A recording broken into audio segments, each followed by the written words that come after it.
Петропавл қаласында көп балалы отбасыдан шыққан 10 жеткіншекке Нұр Отан партиясы атынан мектеп формасы, кеңсе тауарлары мен орталық саябақтағы аттракциондарға билеттер сыйлыққа берілді. Бұл акция бақытты отбасы және бақытты балалық партиялық жобалар аясында ұйымдастырылып отыр.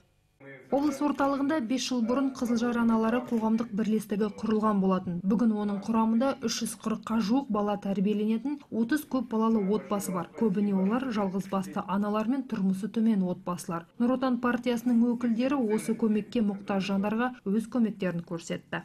В рамках партийного проекта Бақытты отбасы және бақытты балалық акциясы аясында бүгін 10 жеткіншекке мектеп формасы, кеңсе тауарлары мен саябақтағы аттракциондарға билеттер сыйлаймыз. Олардың барлығы көп балалы отбасылардан шыққан балалар. Сыйлыққа ие болғандардың бірі 4 балалы Разиевтер отбасы. 2 мектеп оқушысы мен 2 студент тәрбиелеп жатқан жанұя үшін бұл үлкен көмек. Мыңда бір ризамыз осы Нұр Отанға.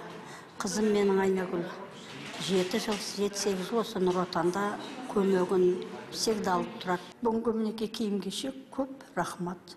Бір баланың үсті киініп шықты. Нұр Отан партиясының филиалы қайырымдылық шараларының басы қасында жүреді. Нұр Отандықтар бұған дейін де көп балалы отбасылардан шыққан 350 балаға өз көмектерін көрсетті. Әсел Оразбаева, Юрий Исқақов, ақпарат.